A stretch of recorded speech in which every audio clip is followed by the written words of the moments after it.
And a good midday to you on this Tuesday. Roger Hill of Wuthering Heights. This VELCO Weather Hazards Outlook is driven by 802cars.com. That represents 802 Toyota, Twin City Subaru, and 802 Honda. They're located off of Exit 7 on Interstate 89. Looking at the picture at large here, we have a lot of snow, a big trough of lower pressure, a big dip in the jet stream here. It's coming over the top of an extended area of higher pressure that's located over the Aleutian Islands and parts of the Gulf of Alaska. That forces that jet stream to dive down. It digs in just enough moisture, throws it inland, and we're seeing exceptional amounts of snow and colder temperatures out west, a flat ridge in the east. This has been bringing us mixed precipitation types with anomalous warmth off to the south of our region and anomalous cold off to the north of the region. You can see the colder temperatures here and the minus 30s in a couple spots. The warm temperatures, of course, kind of just beyond this frontal boundary, and this interactive stationary boundary is going to wiggle back and forth several times with these little short waves. A lot of this jet stream energy being ejected out of this main trough out west. We have the European on the left here, GFS on the right. I'm sorry, that would be the Canadian ensemble. Best depictions right now shows where the anomalous warmth is.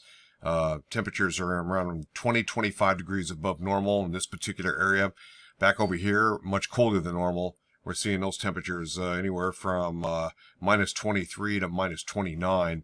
And you can see how exceptionally cold it is, again, with the Canadian versus the European. Let's run the model and see what happens. Well, we're going to get a big flush of cold air, but it's not going to happen yet. It's going to happen after this weekend.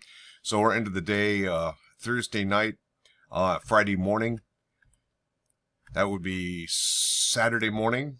And then by Saturday morning, you can see a pretty sharp cold front. Anomalous cold is going to start to head east. It's going to modify just a little bit. Anomalous warmth is still with us. And you can see just how the temperatures are going to be running about 25 degrees above normal on 12Z Sunday. That's about 7 o'clock in the morning. However, we have a sharp cold front that's going to push into the region, and that's going to make temperatures going below normal. The worst of it gets in during the morning hours. It looks like on Monday with this modified purple. You can see the green, and we're looking at temperatures basically anywhere from 10 to about 15 degrees below normal. But that's a big switch for our neck of the woods. And what happens? Well, resets. Basically cold to the north and west across parts of Canada, Pacific Northwest, Northern Rockies, and then anomalous warmth will begin to push right back into the region. So this is the last day of this, 240 hours, 10 days, and this is what we're looking at this morning. Not a lot of change. This is the GFS model on the right. This is the European on the left, and just kind of switch it up just a little bit. They're all in real good agreement, however. We're looking at some energy across this frontal boundary, that stationary boundary separating the anomalous warmth and the anomalous cold. And of course, we have all this tremendous jet stream energy working in across the west. So this is the way things are setting up. This is going to confine mainly snow showers and flurries up in the far northern regions. And then that's going to sort of eke out. We have another little streaker that's going to cut across. This is mainly affecting the very extreme southern parts of Vermont and mostly into southern New England. That's going to work in through the night tonight. And then that kind of washes on out. We get into a better day tomorrow, Wednesday, is a weak area of higher pressure, kind of ridges southward. That pushes on out. Then we get into some mixed precipitation types during the morning hours, starting out in very scanty amounts, mostly isolated and widely scattered. And then as the day grows longer into Thursday, we're going to start to see that mixed precipitation form a little bit better chances, a little more steadier stuff, and that's going to mix in. And then basically on once we get into the overnight period on early Friday morning, you're going to see that begin to work on out. Another ridge of higher pressure will set up. And that's going to afford us a pretty nice day. In fact, that's the pick of the week as it looks right now. Friday is looking real good. We get into Saturday, and we have this brewing here. Plenty of cold air up to the north and sort of behind the frontal system. An area of higher pressure pushing that along. We have a lot of rain out ahead of that in the anomalous warmth, and that's going to get pushed into the region, ejected north and eastward. You can see that with the GFS as well. So as we run the model, you can see a little bit more mixed precipitation types according to the GFS model. However, we get into the European, it we're going to kind of blow through that pretty quickly and then right into rain. So we're looking at generally a rainy Saturday night. This main bulk of this precipitation, according to the GFS, kind of works off to the east. It still lingers a little bit as rain shower activity during Sunday morning. And this is when we have probably our max temperatures. And then we have a much colder air with this cold front working on through this polar front or Arctic front. And we could have potentially some gusty winds, although not all the models are on top of this. And right now the European's not indicating anything above threshold, but this would be an area to watch for utilities. And this would be happening, it looks like, on Sunday night. Now we get into the early morning hours on Monday. That pushes on through. We get into basically just an area of higher pressure. And this is a relatively strong area of higher pressure that's going to be setting up 1038 hectopascal, 1037, right over Vermont. That's going to be valid the middle part. That'd be Tuesday night, early Wednesday next week. So that's going to give us a big shot of Arctic air into the region. The GFS is not quite 100% as much on board. However, the Canadian model is, and this looks pretty like it's going to be set in stone with this Arctic air mass working in for the early part of next week.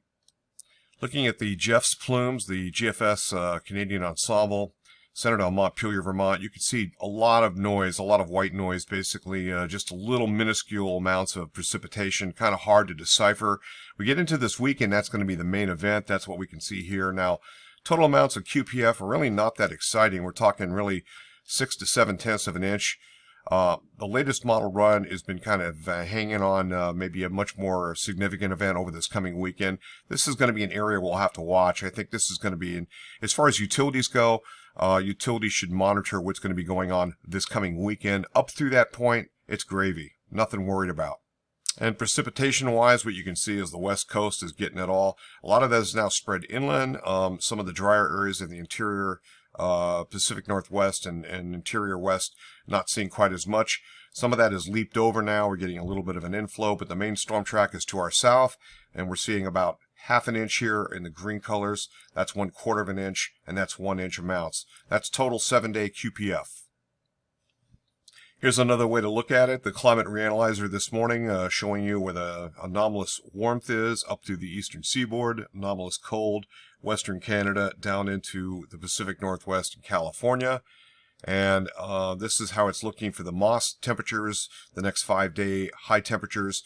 Anomalous warmth, 21 degrees above normal. Anomalous cold, about 21 degrees below normal, almost equal here, and with that dividing line along that polar Arctic front. About 3 days later, this is the way it's shaping up. That front tries to make a little bit of a run at us, and you saw that the progression will move east, but this is valid over the next 3 to 7 days from the Weather Prediction Center. And what it means is basically cold in the west and kind of residually warmth in the east. Some of that's going to get knocked back eventually over time. And you're looking at the last 7 days here at the big ridge of higher pressure over the Gulf of Alaska, all of that incoming, diving south and picking up a lot of moisture.